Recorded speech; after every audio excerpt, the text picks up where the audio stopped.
জলে কুমির, ডাঙায় বাঘ। জেনারেল ওয়াকারুজ্জামানকে বিপদ ঘিরে ফেলেছে সব দিক দিয়ে। শক্তি এবং দুর্বলতার মধ্যে দাঁড়িয়ে থাকা বাংলাদেশের সামরিক প্রতিষ্ঠানের শীর্ষ অবস্থানে থেকেও জেনারেল ওয়াকারুজ্জামান এক অনন্য ঝুঁকিপূর্ণ অবস্থানে পৌঁছে গেছেন আজ। এটা একই সঙ্গে শক্তি এবং দুর্বলতার সমন্বয়, ক্ষমতা এবং অসহায়তার একটি জটিল মিশ্রণ। জেনারেল জামানের অবস্থা আসলে এই মুহূর্তে বাংলাদেশের রাজনৈতিক ভবিষ্যতের সাথে অঙ্গাঙ্গিভাবে জড়িত। যদি আগামী নির্বাচনে বিএনপি ক্ষমতায় আসে, তাহলে 2004 সালের গ্রেনেড বিস্ফোরণ মামলায় তারেক রহমানের বিরুদ্ধে চালানো তৎকালীন সেনা পুলিশ অভিযানের সাথে যাদের সংযোগ ছিল, তারা কঠোর রাজনৈতিক প্রতিহিংসার সম্মুখীন হতে পারেন। বেশ কিছু রাজনৈতিক ব্যক্তিত্ব ও সেনা অফিসার যারা গ্রেনেড হামলার পরবর্তী অধ্যায়ের সঙ্গে পরিচিত, তারা ব্যক্তিগত আলাপচারিতায় আমাকে জানিয়েছেন, গ্রেনেড হামলায় অভিযুক্ত তারেক রহমানকে সেনা পুলিশ গ্রেপ্তার করে। গ্রেপ্তারের পর তার পা ওপরে বেঁধে ঝুলিয়ে, মাথা নিচের দিকে ঝুলিয়ে এমন পালিশ করেছিল তাকে যে তারেক রহমানের মেরুদণ্ডের হাড় ভেঙে যায়। চিকিৎসার জন্যে তাকে লন্ডনে নিয়ে যেতে হয়। হেঁটে বিমানে ওঠার ক্ষমতা ছিল না তার। এই পালিশ করার কাজে নেতৃত্ব দেন আজকের জেনারেল ওয়াকারুজ্জামান। তখন তিনি জুনিয়র অফিসার। বিএনপি দল তাদের যুবরাজের এই হাল করার যে মূল কারিগর যারা ছিল, তাদের, বিশেষ করে তাদের নেতা ওয়াকারুজ্জামানকে ক্ষমা যে করবে না এটা নিশ্চিত। অন্যদিকে আওয়ামী লীগ যদি পুনরায় ক্ষমতায় আসে, তাহলে 5 আগস্ট 2024-এ শেখ হাসিনার পতনে তার ভূমিকার জন্য তার বিরুদ্ধে দেশদ্রোহ বা অন্যান্য গুরুতর অভিযোগ আনা যে হতে পারে এটা নিশ্চিত। বেঈমানির শাস্তির চেয়ে বড় শাস্তি ওয়াকার পাবেন একটি বৈধ নির্বাচিত সরকারের অবৈধভাবে পতন ঘটাবার কারিগর হিসেবে। এই পতনের ষড়যন্ত্রে তিনি বিদেশি শক্তির সঙ্গে হাত মিলিয়ে দেশের স্বাধীনতা ও সার্বভৌমত্বকে বিপন্ন করেছেন। বাংলাদেশ সংবিধানে এর বড় সড় শাস্তির কথা বলা আছে। কি সে কথা বলা আছে পরে বলছি। আওয়ামী লীগ এবং বিএনপির মধ্যে কে বাঘ আর কে কুমির, কে ডাঙায় আর কে জলে, সেটা যে যার মতো বিচার করবেন। তবে মোদ্দা কথা হলো, ওয়াকারকে ঘিরে ফেলেছে মূলত এই দুজন তো বটেই, যাদের ক্ষমতায় ফেরার সম্ভাবনা বেশি। কিন্তু এই দুই শত্রুর বাইরেও ওয়াকারের আরও শত্রু আছে, যেমন জামাত। তারা ভেবেছিল তাদের নেতাদের 71-এর যুদ্ধ অপরাধে শেখ হাসিনা ফাঁসি দিয়েছিলেন। সেই গায়ের ঝাল মেটাতে তারাও শেখ হাসিনাকে ফাঁসি কাটে ঝোলাবেন বা মব লিঞ্চিংয়ে ওই 5 আগস্টেই টুকরো টুকরো করবেন। ব্যবস্থা পাকা হয়ে গিয়েছিল, কিন্তু ভারতের চাপে জেনারেল ওয়াকার শেখ হাসিনাকে বিশেষ সেনা বিমানে দিল্লি পাঠিয়ে দেন। এই বিশ্বাসঘাতকতা ভোলেনি জামায়াত। তারা তাদের মুখের গ্রাস এভাবে কেড়ে নেওয়ার জন্যে, বাড়া ভাতে ছাই দেওয়ার জন্যে ওয়াকারকে তারা কিন্তু ধরবেই আজ না হোক কাল। তারা ইউনূস সরকারকে দিয়ে ইতিমধ্যে 15 জন সেনা অফিসারের বাইরে আরও 35 সেনা অফিসারের, শুনেছি মোট 50 জনের লম্বা লিস্ট তৈরি করেছে আন্তর্জাতিক অপরাধ ট্রাইব্যুনালে বিচারের জন্য। যা খবর সেই তালিকায় আছেন জেনারেল জামান। বর্তমানে এই পরিস্থিতিতে যে কারণে তিনি কিছুটা সুরক্ষিত বোধ করছেন, তা হলো মোহাম্মদ ইউনূসের নেতৃত্বে গঠিত অন্তর্বর্তীকালীন সরকার। ইউনূস যতক্ষণ প্রশাসনে থাকবেন এবং যতক্ষণ জেনারেল জামান ইউনূসের আজ্ঞাবহ থাকবেন, ততক্ষণ পর্যন্ত জামান কিছুটা নিশ্চিন্ত। এজন্যই যেটা আগে যেরকম বিবেকের ভূমিকায় অভিনয় করতেন, আজকাল আর তিনি ভুলেও মুখ খোলেন না। বরং ইউনূসকে সেনা পদকে সম্মানিত করেছেন যমুনাতে গিয়ে। পাকিস্তানের সেনানায়ক অপারেশন সিন্দুরে গোহারা হেরে ফিল্ড মার্শাল হয়েছেন, আর বাংলাদেশকে রসাতলে পাঠিয়ে ইউনূস, যিনি নিজে সেনা নন, সেনার কোনো সদস্য নন, তিনি বিশিষ্ট সেনা পদক পেলেন, সেটা হচ্ছে এই ওয়াকারের কাছ থেকে। চমৎকার।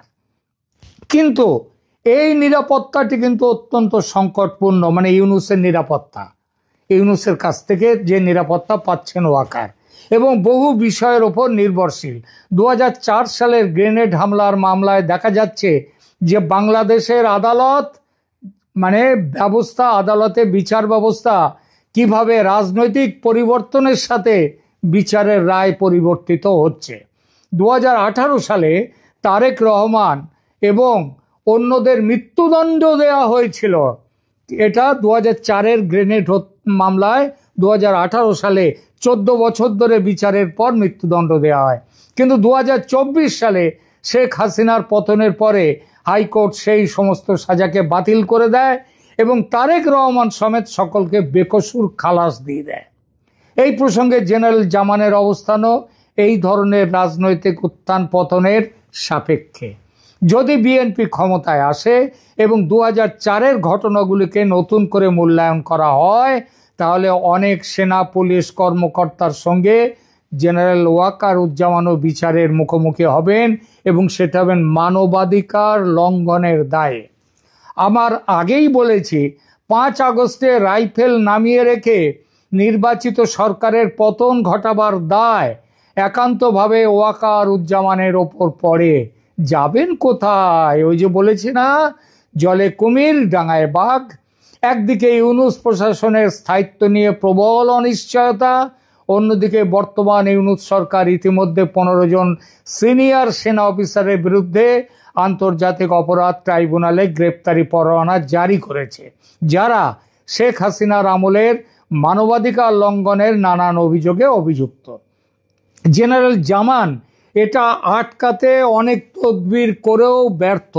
ইউনূস সরকারের এই পদক্ষেপ পরিষ্কারভাবে দেখায় যে ইউনূস সরকার সামরিক প্রতিষ্ঠানের বিরুদ্ধেও কঠোর অবস্থান নিতে প্রস্তুত। তবে বর্তমান পর্যায়ে জেনারেল জামানকে সরাসরি লক্ষ্য করা হয়নি, এখনো তাকে দয়া দেখানো হচ্ছে। কিন্তু ওই মে মাসের জ্বালাময়ী হুমকি দমকির, গত মে মাসে যেটা তিনি দিয়েছিলেন অফিসার্স অ্যাড্রেসে সেনানিবাস থেকে, সার বিন্দুমাত্র এখন যদি ওয়াকার দেখান, তিনি অভিযুক্ত হবেন সঙ্গে সঙ্গে। আর অভিযুক্ত হলেই নতুন আইনে জেনারেলের চাকরিও নট হয়ে যাবে। সার্কাসের ট্র্যাপিজের খেলা দেখেছেন, সেই খেলা খেলছেন জেনারেল জামান। আর এই খেলা খেলতে গিয়ে তিনি নিজের নাক কেটেছেন, সেই সঙ্গে দেশপ্রেমিক সেনাবাহিনীর নাক বলতেও আর কিছু রাখছেন না। ইউনূসের চেলা চামুন্ডারা দিন রাত খিস্তির বন্যা বইয়ে দিচ্ছে ওয়াকারের নামে, সেনার নামে, তাকে কুকুর বলে গালি দিচ্ছে, এই সমস্ত কিছু। কিন্তু এসব সত্ত্বেও ওয়াকারুজ্জামান তিনি কি করছেন? সকলকে বেকসুর খালাস দিয়ে দিচ্ছেন, বলছেন যে এরা তো বাচ্চা ছেলে। তিনি ওই যে বললাম যে কথাটা বলছেন, পৃথিবীতে এমন দ্বিতীয় কোনো দেশ পাবেন না যার আর্মি চিফ এতটা দুর্বল, এতটা আত্মমর্যাদাহীন। একটু পুরনো দিনের বাংলায় একটু গালাগাল হয়, তাহলেও বলতে বাধ্য হচ্ছি কথাটা। সেটা হচ্ছে ওয়াকারুজ্জামান এতটা ধ্বজভঙ্গ সেনাপ্রধান হতে পারে, সেটা কেউ ভাবা যায়নি। জেনারেল জামান ইউনূস সরকারের সাথে সহযোগিতা করছেন ক্ষমতা ধরে রাখার জন্যে, অপরাধীর কাঠগড়ায় যাতে না দাঁড়াতে হয় তার জন্য। ইউনূস প্রশাসনের সাথে তার সম্পর্ক খারাপ হলে তার অবস্থান দুর্বল হয়ে যাবে। কোনো জেনারেল যে এমন দুর্বল মেরুদণ্ডের হতে পারে, ভারতের সেনা কর্তৃপক্ষ সেটা আন্দাজও করতে পারেনি। পারলে এই লোকটার পেছনে এত সময় ও শ্রম ব্যয় করতো না। কমাস আগে মধ্য আফ্রিকা সফর সেরে ফেরার সময় সামরিক অভ্যুত্থান থেকে তাকে বাঁচাতো না ভারতের গোয়েন্দারা। বাংলাদেশের মিলিটারি ইতিহাসে এমন অনেক ঘটনা রয়েছে যেখানে সেনা নেতৃত্ব রাজনৈতিক পরিবর্তনের সময় বিপদে পড়েছে। 1975 সালের পরবর্তী সেনা অভ্যুত্থান থেকে শুরু করে 1/11 সরকারের সময় পর্যন্ত সামরিক প্রশাসন সবসময় পরবর্তী সরকারের দৃষ্টিকোণ থেকে বিচারের মুখে পড়েছে। জামানের ক্ষেত্রে এই ঐতিহাসিক প্যাটার্ন একটি বড় হুমকি। জেনারেল জামানের ভবিষ্যৎ এখন 3টি মূল ফ্যাক্টরের ওপর নির্ভর করছে। প্রথমত, ফেব্রুয়ারি 2026-এ পরিকল্পিত নির্বাচনের ফলাফল এবং কোন রাজনৈতিক দল ক্ষমতায় আসে তার উপর। আবার সেই রাজনৈতিক দল তাকে ক্ষমা করবে কিনা।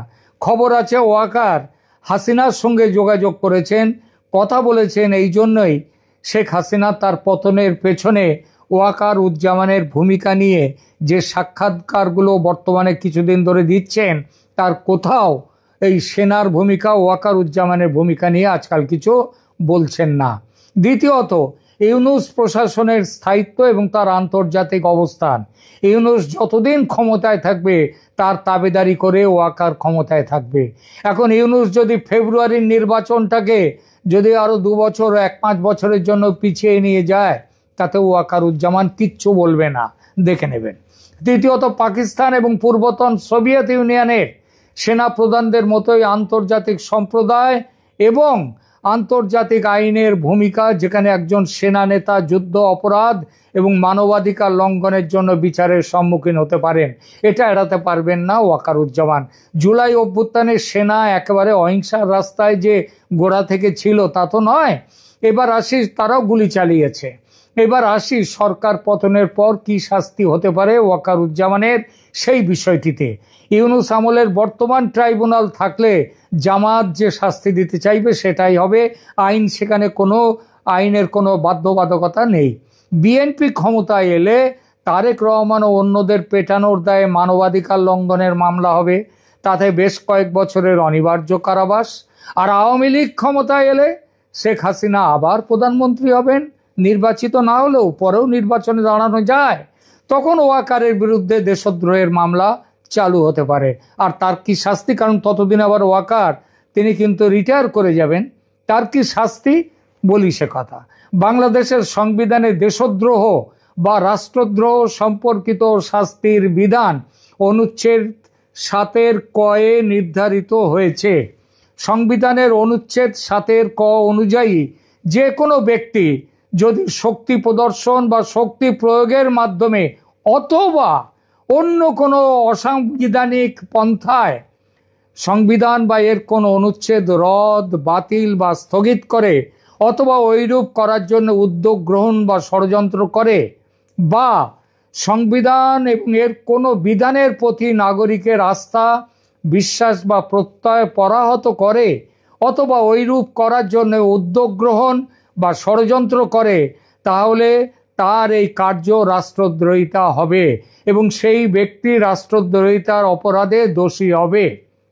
অনুচ্ছেদ 7 কয়ের 3 নম্বর দফায় বলা হয়েছে, রাষ্ট্রদ্রোহিতার অপরাধে দোষী ব্যক্তি বাংলাদেশের প্রচলিত আইন অনুযায়ী দেওয়া সর্বোচ্চ শাস্তিদণ্ডে দণ্ডিত হবে। এইবার এই সর্বোচ্চ শাস্তির মানেটা নিয়ে ব্যাখ্যার পার্থক্য আছে। এর অর্থ হলো সংবিধান নিজে কিন্তু মৃত্যুদণ্ডের কথা বলেনি, বরং এটি বাংলাদেশের দণ্ডবিধি 1860-এর প্রাসঙ্গিক ধারা তার দ্বারা নির্ধারিত হয়। বাংলাদেশের দণ্ডবিধির 124-এর ক ধারা অনুসারে যে ব্যক্তি লিখিত বা মৌখিক শব্দাবলী, চিহ্ন বা দৃশ্যমান প্রতীকের মাধ্যমে আইন বলে গঠিত সরকারের প্রতি ঘৃণা বা বিদ্বেষ সৃষ্টি করে, বৈরিতা সৃষ্টি করে, যেটা ওয়াকারুজ্জামান করেছেন শেখ হাসিনার সরকারের প্রতি, সেই ব্যক্তি এই শাস্তিগুলোর একটিতে দণ্ডিত হবে। কি? যাবজ্জীবন বা তার চেয়ে কম মেয়াদের কারাদণ্ড, সেই সাথে অর্থদণ্ড, অথবা 3 বছর মেয়াদি কারাদণ্ড এবং সেই সাথে অর্থদণ্ড, অথবা তৃতীয়ত শুধুমাত্র অর্থদণ্ড। একথা উল্লেখযোগ্য যে দণ্ডবিধির ধারায় এই 124-এর ক ধারায় মৃত্যুদণ্ডের বিধান নেই। সর্বোচ্চ শাস্তি বলা হয়েছে যাবজ্জীবন। সুতরাং মৃত্যুদণ্ড না হোক, উনি তো আবার শেখ হাসিনার আত্মীয়, সুতরাং মৃত্যুদণ্ড